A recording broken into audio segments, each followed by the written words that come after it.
In the beginning, God created the heavens and the Tomb Raider.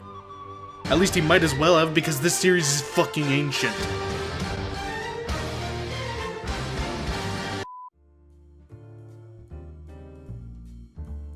Now, I know what you might be saying. Soda, this game is like 5 years old. Why don't you review a more recent game? Like Dragon Ball Fighters, The City of Final Fantasy, or that depressed girlfriend simulator Dogi Oki. Review you promised back in December. Well, I could be productive and work on videos that would be more relevant, or that I actually promised people. I could do that. But why? Why would I do that? So, I didn't actually buy this game. Someone was kind enough to give it to me for free. Big thanks to that dude, by the way. Wherever you are. So anyways, on to the review. Tomb Raider is about Lara Croft. Duh. It's also about a group of retards on a boat who are looking for an island that has to do with an Asian's ancestor who is with them on the boat. That ancestor happens to be a queen with sun powers, and her name is also Himiko. Wait a minute, I've seen this somewhere before. I get it. This is an alternate world line where the magic freaking little child from Danganronpa V3 unlocks the power of Steins Gate and travels into the past. I see. This is the perfect Danganronpa V3 sequel. So the group of retards decide to travel into the weeb equivalent of the Bermuda fucking Triangle to find this island. Spoiler, they get shipwrecked. Big surprise there. So before they all meet up, the Asian meets a creepy old man and gets fucking kidnapped. The rest of the game's plot is Lara doing shit while everyone else sits on their asses because she's a strong female protagonist. Which isn't actually a bad thing because the writers managed to make her that and not mind-numbingly annoying at the same time. I sure hope they didn't fuck that up for the sequel. There are some decent messages of what people do to survive and what people do when they regress to their most primal instincts, but I feel like if you wanted to see that, you would have just read Lord of the Flies.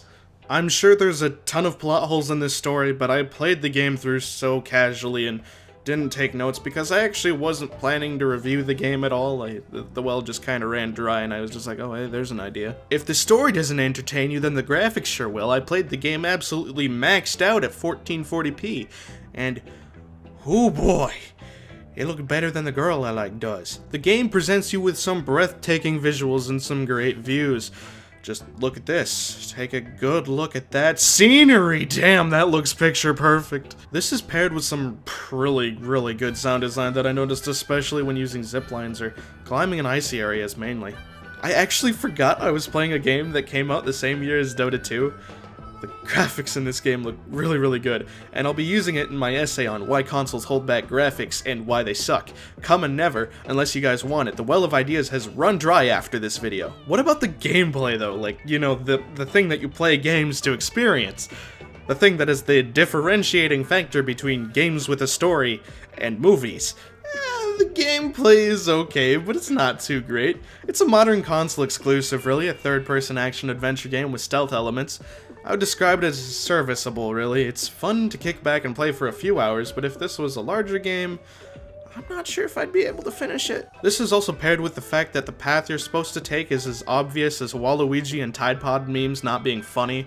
You aren't going to be confused as to what to do or where to go unless you're a grade schooler, someone who thinks Little Pump is a lyrical genius and thinks Gucci Gang is a good song, or have a mental handicap.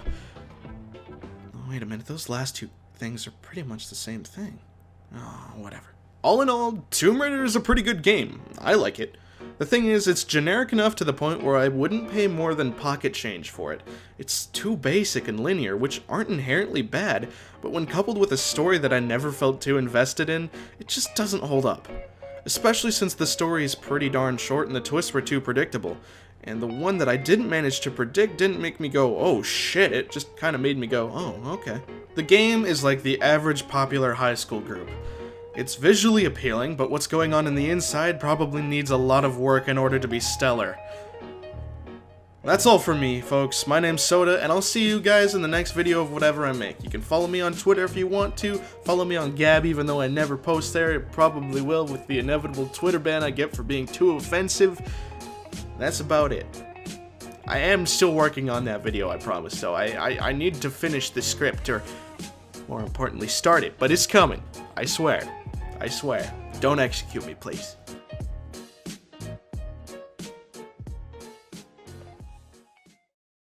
If the story doesn't entertain you, the graphics sure will. I played the game absolutely macked out, mac and cheese.